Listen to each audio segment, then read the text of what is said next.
જય માતાજી, જય રામાપીર, જય મહાદેવ. મિત્રો તો મિત્રો હું છું વિશાલ ચૌહાણ અને સ્વાગત છે તમારું મારી યુટ્યુબ ચેનલ જય ખોડલ ડિજિટલમાં. તો મિત્રો આજે હું તમને એક ધાર્મિક પ્રસંગ વિશે જણાવવામાં છું, જ્યાં આપણે આવી ગયા છીએ સરતાનપર, દુખિયાનો દરબાર, સરતાનપરના પીર એવા રામદેવ પીર બાપાના સાનિધ્યમાં, જ્યાં થવા જઈ રહ્યો છે મહાશિવપુરાણ કથાનું આયોજન અને સાથે સાથે 125 દીકરીઓના સમૂહ લગ્ન થવા જઈ રહ્યા છે. તો ચાલો આપણે આ ધાર્મિક પ્રસંગને નજીકથી જાણીએ.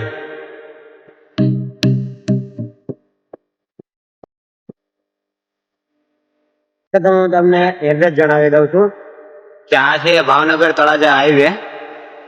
ભાવનગર તળાજા હાઈવે થી જતા આ ટોલ નાકું આવે છે. ટોલ નાકાની એક્ઝેક્ટ પહેલા આવી રહ્યો છે આ સરતાનપર, દુખિયાનો દરબાર, સરતાનપરના પીર.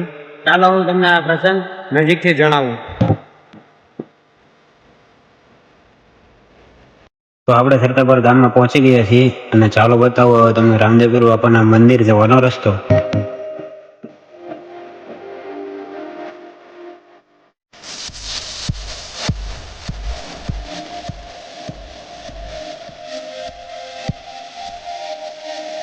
તો આપણે પહોંચી ગયા છીએ રામદેવ પીર બાપાના મંદિરે. તો આ છે દુખિયાનો દરબાર એવા સરતાનપરના પીર રામદેવ પીર બાપાનું સાનિધ્ય. તો ચાલો તમને હું દર્શન કરાવું.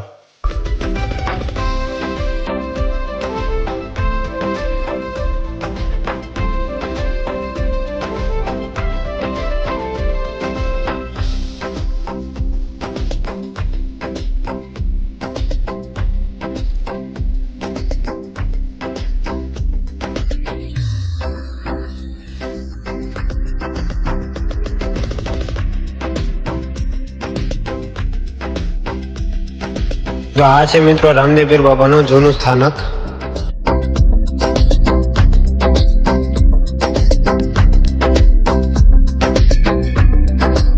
આપણા સરસ મજાના દર્શન થઈ ગયા છે અને હવે આપણે જઈએ છીએ કે જ્યાં સપ્તાહનું અને સમૂહ લગ્નનું આયોજન રાખેલું છે. તો વિડીયોમાં બના રહેજો. ચાલો આપણે જઈએ જ્યાં આયોજન રાખેલું છે સપ્તાહનું. વિડીયો સારો લાગે તો સબસ્ક્રાઈબ અને ફેસબુકમાં ફોલો કરી લેજો. મહાશિવપુરાણ કથા તથા સમૂહ લગ્ન તરફ જવાનો રસ્તો આ બાજુ છે.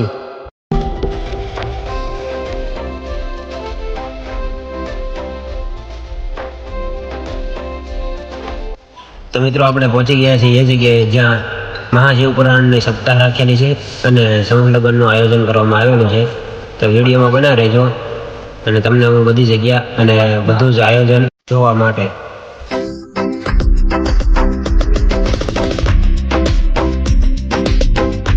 તો મિત્રો આ એ જગ્યા છે જ્યાં મહાશિવપુરાણની કથા રાખેલી છે. ચાલો તો અહીંના આયોજકને મળીએ અને આ સપ્તાહની વધુ માહિતી મેળવીએ. વિડીયોમાં બના રહેજો. સીતારામ બાપુ. સીતારામ, જય રામ. બાપુ આપનું નામ જણાવજો ને. મારું નામ ભરતભાઈ ભગત છે ને સરતાનપર મારું ગામ છે. રામદેવજી બાપાના મંદિર, દુખિયાનો દરબાર, સરતાનપરનો પીર ના ભગવાનની કૃપાથી જે કાંઈ યથાશક્તિ પ્રમાણે સેવા પૂજા કરું છું. તો આપ આ ટ્રસ્ટમાં કે જે આ મંડળમાં કયા હોદ્દા ઉપર છો?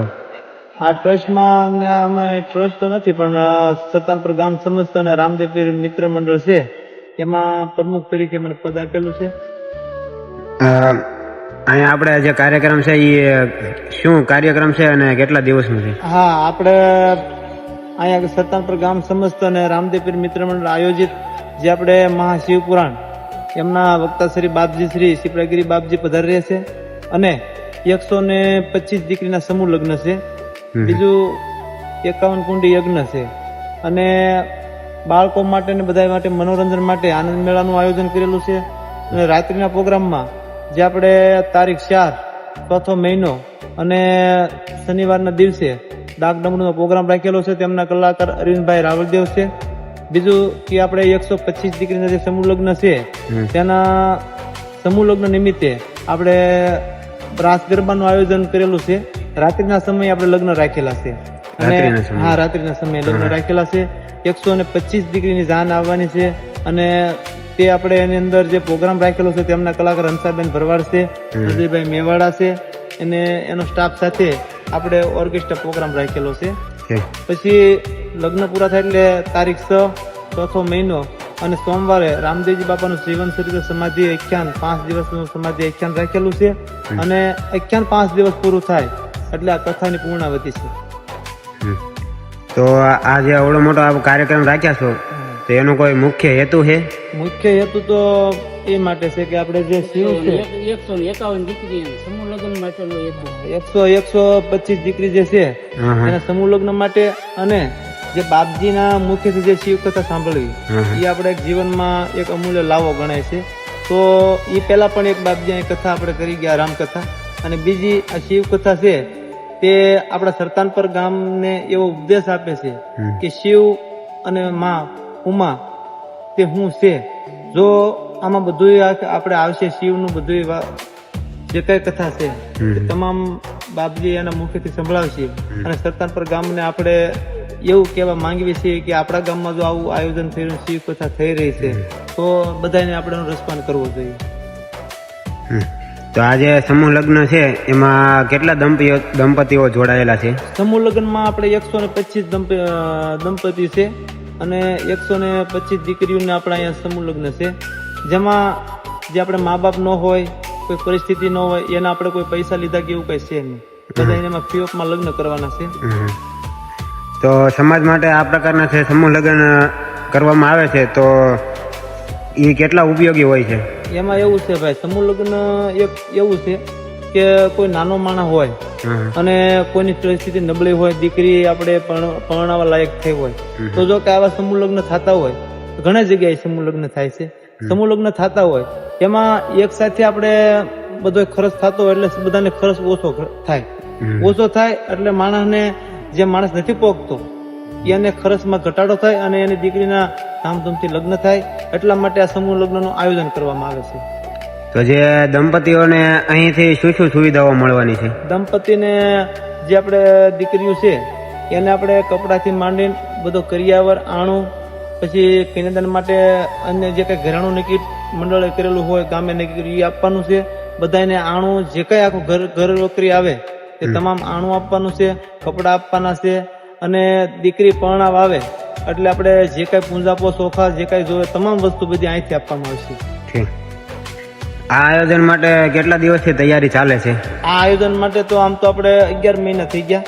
જયારે આપણે બાપજીનું મુહૂર્ત આપ્યું એને 11 મહિના થઈ ગયા અને અત્યારે આપણે સતત 1 મહિનાથી આ આયોજન સતત ને સતત ચાલુ છે. તો આયોજનમાં જે તૈયારી ચાલે છે એમાં કેટલા ભાઈઓનું યોગદાન છે? એમ યોગદાન જે આપણે પૈસાની વાત કરો અને કરિયાણાની વાત કરો તો સરતાનપર ગામ અને આજુબાજુ વિસ્તારમાંથી એટલા આપણને સપોર્ટમાં છે અને એટલું દાન આપ્યું છે કે રામદેવજી બાપાની કૃપા થઈ ગઈ. તો આ આયોજન દરમિયાન આપણે કેટલા લોકોનું આમ રસોડું બનાવવામાં આવશે આમ અંદાજિત? આપણે આખું આયોજન 10 દિવસનું આયોજન છે. આયોજન પૂરું થશે ત્યાં સુધી આપણે 8-10 લાખ માણસ થશે. અને આપણે સમૂહ લગ્ન છે તે દિવસે આપણે 1-1.5 લાખ માણસની ગણતરીએ આપણે રસોડું બનાવવાનું છે. તો પ્રતિ દિવસ આમ કેટલા લોકોનું રસોડું બનશે? ટાઈમિંગ માટે આપણે 30-40 હજારનું રસોડું બનશે. તો આ આવડો મોટો કાર્યક્રમ ગોઠવવામાં કોઈ શું પડકાર મળ્યા એમ કે શું આપત્તિઓ આવી છે? એમાં તો ભાઈ આપણે આયોજન ગોઠવવા માટે તો આપણને પહેલા તો આપણે સરતાનપર ગામનો બહુ સાથ સહકાર મળ્યો. બીજું આજુબાજુમાંથી પછી જે રામા મંડળો છે બધી એમનો પૂરેપૂરો સહયોગ મળેલો છે. સહયોગ મળેલો પછી કોઈ 2 માણસ બીજી અલગ વાત કરતા હોય તો આપણે કઈ ધ્યાનમાં ન લેવાની હોય. એમનું કારણ છે કે આપણને 90-75% આમાં પૂરેપૂરો સપોર્ટ મળેલો છે. આવડો મોટો કાર્યક્રમ બનાવવા માટે આમ અમુક કયા લોકોનો ખાસ આમ ઉપયોગ રહ્યો છે કે ખાસ એનો હાથ રહ્યો છે? આમાં પહેલું તો ભાઈ સરતાનપર ગામનો પૂરેપૂરો આમાં જેમ કહેવાય કે પૂરેપૂરું જે કે આપણે કહી દઈએ કે આપણે શિવ કથાના સમૂહ લગ્ન રાખવાના છે અને સરતાનપર ગામ આમ હાથમાં લઈ અને ઊંચું કરીને આયોજનને આપણે દીપાવી દેશે. બીજું કે રામદેવપીર મિત્ર મંડળ છે, નાના બાળકો છે પણ કાંઈ પણ હોય ને કહું તો સહન કરી અને વધારે પડતું મારું ખંભે જોડાય છે. આ કાર્યક્રમથી સમાજને તમે શું સંદેશ આપવા માંગો છો? સમાજને આપણે સંદેશો એ માટે આપવા માંગીએ છીએ કે આવી કથાઓ થતી હોય, સમૂહ લગ્ન થતું હોય એમાં બધાને જોડાવવું જોઈએ. અને જે કાંઈ આની અંદર બાપજી કાંઈ આપણે એના મુખેથી જે કાંઈ સરવાણી કહેતા હોય એમાં આપણે ધ્યાનમાં લઈ અને એ લક્ષ્ય ઉપર આપણે ચાલવું જોઈએ. યુવાનોને તમે શું સંદેશ આપશો? યુવાનોને એવો સંદેશ આપવો જોઈએ કે બાપજી છે એ વ્યસન મુક્તની વાત વધારે કરે છે. તો યુવાનો અત્યારે વ્યસનમાં વધારે ડૂબે છે, તો આમાં વ્યસન મુક્ત થવું જોઈએ. તો આપને અહીંયા ભવિષ્યમાં પણ આવા કાર્યક્રમ થવાની શક્યતા? હા, ભવિષ્યમાં કાર્યક્રમ થવાની શક્યતા, કારણ કે આપણે ગામનો અને મંડળનો આજુબાજુ સાથ સહકાર છે. એટલે જ્યારે કે રામદેવજી બાપાનો હુકમ થાય ત્યારે આવું આયોજન ફરી પણ થઈ શકે. છે. લોકો માટે કોઈ ખાસ આમંત્રણ આપો? લોકો માટે તો ખાસ આમંત્રણ એવું છે કે આવું મોટું જબરદસ્ત આયોજન આપણા સરતાનપર ગામની અંદર થઈ રહ્યું છે.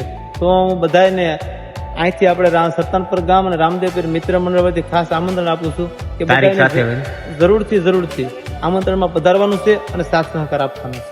તો તારીખ સાથે આમંત્રણ આપી દેજો. હા, તારીખ આપણે આજે તારીખ 3 ચોથો મહિનો અને શુક્રવારથી કથા આરંભ થશે અને તારીખ 11/4 તો ને આપણે કથા વિરામ થશે.